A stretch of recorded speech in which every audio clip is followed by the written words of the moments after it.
What is going on, folks? Welcome back to the Multi-Faceted channel, and as usual, the home for breakthroughs and the haven for all that is avant-garde and crazy unusual. Today's video is going to be the completion of the Performant Comparative literature, Black Metal and Judaism Part 1, and today it's Part 2. As I'll bring to you what I've said would be black metal bands, their lyrical parts, black metal bands associations, from a community to another, from a clan to another, and from a member to another too. Plus still with the Jewish side of the story, it's going on today. Also for the bands and how they differ and where they vow to compete and stand their grounds too. Also, hope it's been quite educational, entertaining, and quite reasonable as well.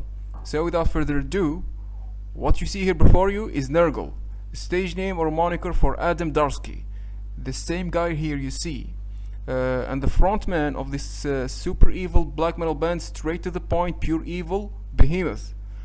Alrighty folks, bear with me over the shocking detail to some of those who are unfamiliar with the with such subject matter, because in this part we are practically discussing bands' ideologies. And so Nergal, who burns Bible live, this is the picture for Nergal, or still Adam himself, tearing apart the Bible. Damn, this is nuts. This is also him being prosecuted at the court. You see?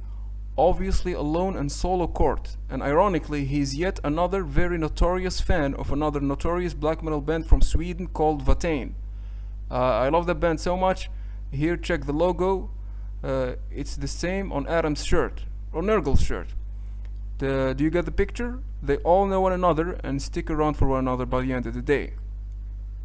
And so a little tease for you folks is that the band Behemoth laid a song that is called At the Left Hand of God. This is the song, so you can play it too. And just so you know that this song, the melody of this song, it has a very famous Islamic chanting. I'm sure every Muslim knows where this thing is going, as you can see here. So for a little citation and chanting too, also for the end of the song, it goes with that Islamic citation too.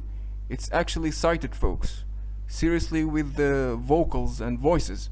So you go check it out. I ain't telling you lies here. And honestly speaking, I'm pretty pissed off. I really didn't like it.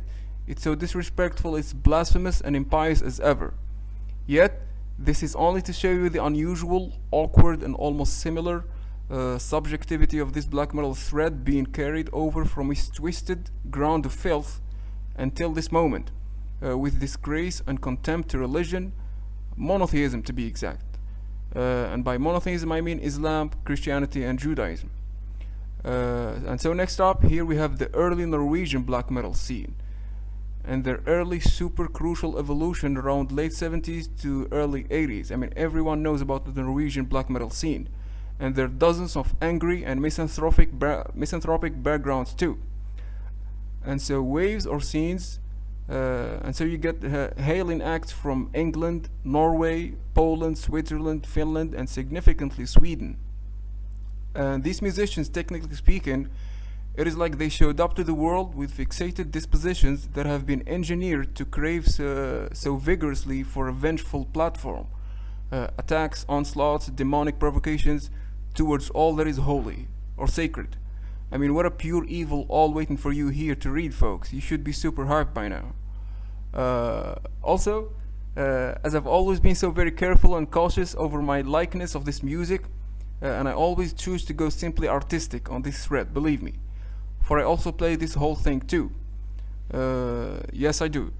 Yet my sincere precautions signaled an extreme anger on account of unknown gods mentioned in pride and downgrading esteem. Disrespecting religion through this very satanic music, and the more deep these gods, beliefs, semi-personified gods, demons, and goblins, it's all just nonsense based solely on man-made satanic beliefs. It's nothing more than that. The more bravely represented, the more it gets to one's opinion on this whole scenery of black metal and Judaism.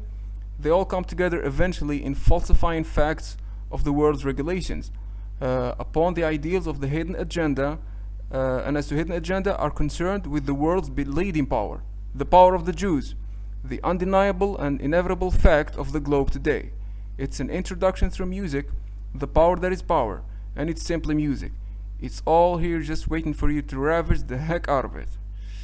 Also, the whole idea of a band, like we've been saying before, band's ideologies, an artist and a singer out of this modern, visionary, and possibly narrow-minded ones.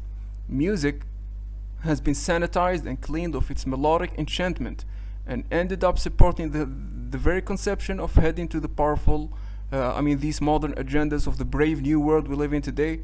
It just became a known fact even for other music genres too. And I'm pretty sure you folks know a whole lot more what I'm trying to convey to you. The same thing for the music industry is to be revolutionized throughout platforms of dominance, indoctrination, hidden agendas, designations too. These clans of certain people being new and lonesome, their stable and fixated mindset on this brave new world, and most importantly, their religious foundations being of the roughest and most aggregated sense of loss,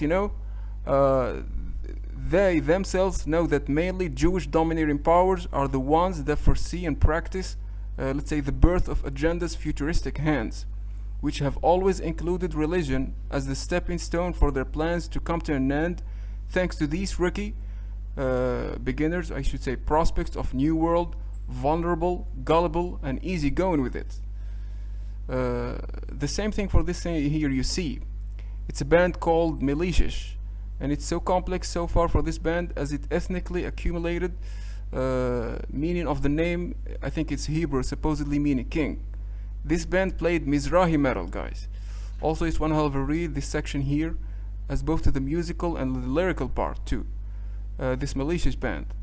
Their very first release was in 1995, an EP or extended play, in the form of a record to hear. So this EP album was called As Jerusalem Burns. I haven't listened to it. I'm not really into Oriental Middle stuff, European Jewish music, being all mingled into this Mizrahi metal term, but they got a song that goes by the name The Siege of Lachish. And Lachish, as you can see here, is an archaeological site and an Israeli national park, still Jewish related flat out. Also from this point on and many more, even if you make your own researches, or if you're an ardent fan of extreme metal, or just a researcher after all, you get to tell how complex it is, even from an originally Jewish standpoint, like this band here, Militias, what they praise and abhor or hate at the same time, the heritage of Judaism as a religion and Israel as a place for them to call home. It's all in the Siege of Lachish song. Check out the lyrics, please.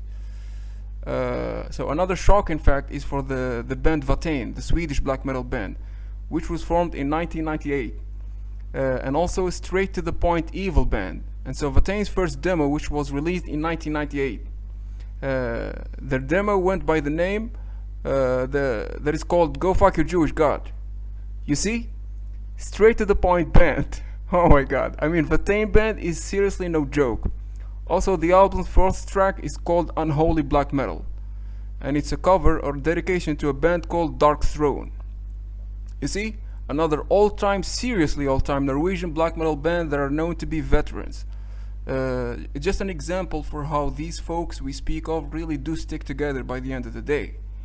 And so eventually, for points like sovereignty, Satanism, magical incarnation of demonic resolutions, to devil worship and rituals, far more the ordinary exercised in musical stages. Do you see these pictures before you? Even outdoor activities and grinds of a community that is not related to music or a religious background at all. Do you get my point? Geopolitics. And points from here on, it goes for the very inbuilt or original and inherent in Judaism these international organizations seem to represent. It's so shocking every time. And just a reminder, folks, please know and keep in mind that the epitome or max of evil in the industry of music is just an absolute and sheer put-together agenda that works relentlessly to discourage, subdue, and eliminate any further regards of the cool and meek rock and roll, especially heavy metal. They used to exist, by so far with the brilliance of the electric guitar that has described and paved the way for it all. And as evil pours more of its seeds, Judaism and black metal unite also and reconcile more than averagely considered or accounted for by any metalhead, such as myself, for example, thinker, or any given ardently avid supporter of such music genre and its forcefully twisted nature, or secretive growth and immersive indulgence within the designated community of extreme metal by the end of the day too. I mean, frankly speaking, all what I've been sharing here with you folks is plain agenda of super highly sophisticated and international organizations of criminal and low-life scoundrels. You know, they mingle ethnic, religious, mental, psychological, and blood issues and create what a feud could crawl out of them. They manage to make it look real. I mean, the vast and sense of similarity amidst attributes of Black Metal initiation and Judaism, which they insult very firmly. I admire this very music and don't really believe all they illustrate is to be true, unless they're paid for it, or are part of some of these satanic organizational crimes. I really hope it's been a pleasure of watch, usefulness and benefits too. Join me next time for we'll simply get to the Disembarking Black Metal article here on the blog and further discuss it. So join us with your ideas, English language fanatics, concerning your very opinions on this one and this very little piece of work I wrote on account and about. I really hope too that you had it all figured out on the keywords being used in the both parts and that of the caliber of this big complexity of music and religion. It's so behemoth, folks, and what I'm doing here is simply little to nothing in this respect. Of course, despite the ups and downs in it, it's nothing but satanic organizational crimes, folks. They work for the greater good of their unholy father into everywhere, Satan.